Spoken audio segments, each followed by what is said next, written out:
Hello YouTube, back on the channel after a very long hiatus. There wasn't really a lot for me to make videos on. I know there's some of the new products came out and I had intended on making some videos related to it, but I just hadn't gotten around to it. I still kind of intend to look at it based on the last couple of weeks because we've had 2025 Topps Chrome WWE and I've got some thoughts on that. I did buy some cards for it, so that'll be in an upcoming mail day, not this one, but there will be an upcoming mail day where I'll definitely talk about it some more when I show some of the cards, because at least I'll have them in hand and be able to take a closer look and also give a thought on that. But for this one, we're just going to stick to some mail. Had some stuff come in from COMC. It's been a while since I've gotten stuff from COMC. So the focus on this one is mainly filling in some of the checklists, some of the want lists that I have. But I did pick up some nice cards that will add for the Britt Baker PC. And then more to come once the Ship My Card stuff comes in the next week or two. So to start off with, we got some singles from AEW Allure. Basically just filling in some of those checklists that I'm working on. I'm going to try to get some more of these. So these are the Black Rainbow from 22 Allure. We got Danhausen, Lee Moriarty, and then Abaddon for the Star Futures. And then we've got some of the logos. We got Preston Vance,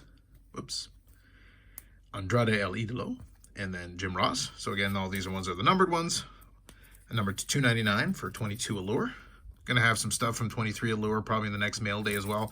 Grab some stuff from Britt, but that'll be coming up in a future mail day. Did grab one. I didn't really go too much into this, but 2024 Photogenic WWE.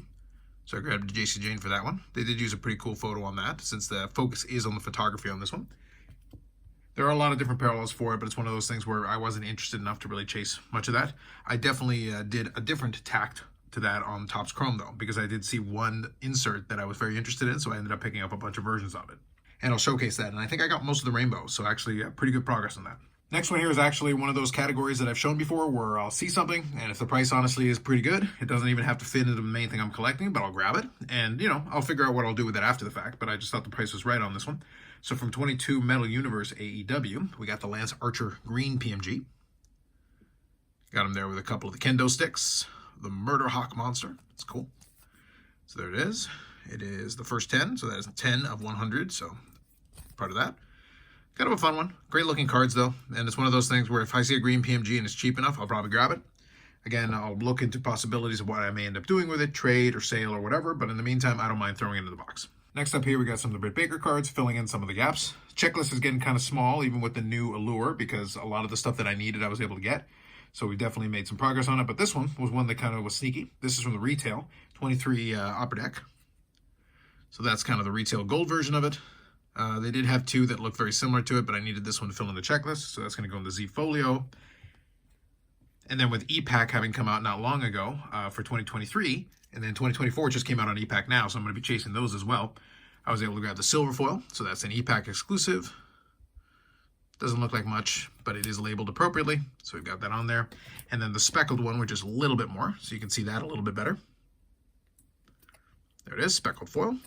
So both of those are E-Pack exclusives, but again, the same design, so kind of two more parallels to that. Was able to grab those. Grabbed another copy of the exclusive, since I do tend to hoard these. Number 200. Grabbed another one of those. This one is actually a duplicate as well, but this one's an upgrade on the other one, so it is the red matte.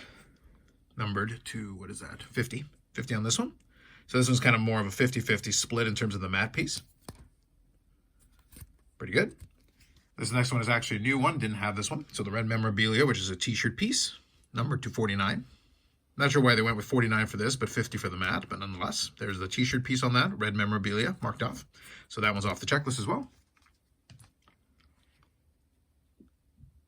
Next couple are all duplicates, but again, if it's cheap enough, I'll grab a duplicate, I don't mind. Competitive Advantage from Metal. Got another one of those. And in the spirit of hoarding, from 22 Allure, I grabbed a couple of the blue horizontals. So we've got one here for Britt. Those are numbered to 35. So there it is, 4 of 35. And the second one of the exact same thing. Again, if it's cheap enough, I grab it. So there it is, 35 of 35. So the bookend on that one. And then I already had one from before, so that'll be at least 3 of them.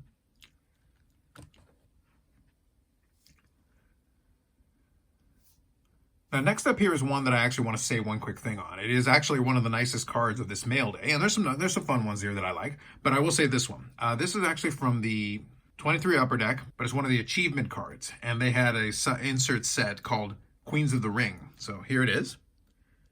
So you can see the shine on that. It is an acetate card, so it is complete. It's not a die cut. It kind of looks like it from first glance, but it is a full card. But nonetheless, you can see kind of the see-through on the back there. But that is a really, really nice looking card and a really nice design that they put together on that one.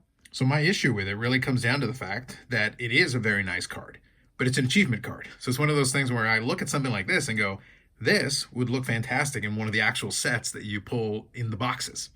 Again, I understand the idea of making the achievements desirable so that people go after it and chase these things, but it's kind of like you're really giving the one category some of the nicer looking cards. Not everything across the board. I'm not saying there isn't good stuff in the boxes, but I'm saying take a look at this and compare it to some of the inserts that they throw in for the various characters in there, and I go, this kind of stands above a lot of them. So it's one of those things where, like, on the one hand, I was able to get my hands on it, obviously, but on the other hand, it does kind of cater a lot to the e-pack. So I understand it from Upper Deck's perspective, but this is the kind of card that I definitely would like to see inside of box breaks. Because, again, I really think the design, they did a great job with this one. So that's going to be definitely one that we're going to have as part of our little showcase here at the end. So we'll put that right there. Now, I did actually buy a second copy of that, but I'm going to get the other one graded. That's still a COMC, so that will be at a future mail day. The second card we'll pick here, so we'll just put the Lance Archer, because Green PMG is a pretty solid ad, just to include as part of this mail day. But I do have one more card that I want to showcase here for you that was part of this mail day. And this was the big pickup, because it was one of the ones that I need to scratch off my list for 2022 Upper Deck Allure, and it is the Purple Diamond of the first base card. So there is the Purple Diamond. Very nice. 10 of 10, so we got the bookend on that one. That was a key one right there that I wanted to scratch off the checklist. So I've made a lot of progress with the Allure, and in reality, I'm down to just a handful. I need a couple more. Believe it or not, I need the Yellow Taxi because I haven't had the chance. There's been a couple of opportunities, but haven't been able to find the right one for the right price. And then the other one is the Tooth and Nail, which obviously is a very tricky one. What's funny is that I have the horizontal Tooth and Nail, but finding the vertical one has proven to be a little bit of a challenge. I will make more of a concerted effort because that's really, the checklist is really starting to wind down on it. And then I'm looking out for some of the stuff for the new Allure as well. The checklist isn't so bad, but a lot of the stuff hasn't been coming out. That's something that I may do in a separate video talking about that a little bit because it feels like it's been lightly broken. It's almost like we're waiting for e-pack again. It kind of goes back to what I was saying about this thing here. Buying the boxes ahead of time, it almost seems like, you know, you'll pull some stuff, but a lot of the stuff just doesn't appear until e-pack shows up. So it's, you know, it's kind of a self-fulfilling prophecy at that point because it kind of holds people back from opening enough boxes.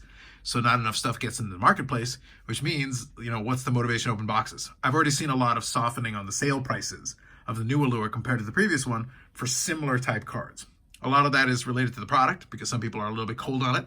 But at the same time, also just the cards themselves, while they look really nice, a lot of people realize, oh, you may as well just wait and then you can probably get a better price after. Just be patient, and you're basically teaching the audience to sit back. The good news is it cuts down the FOMO. The bad news is it means if you're a collector and you're trying to complete some of the sets, it makes it tougher to get some of these cards.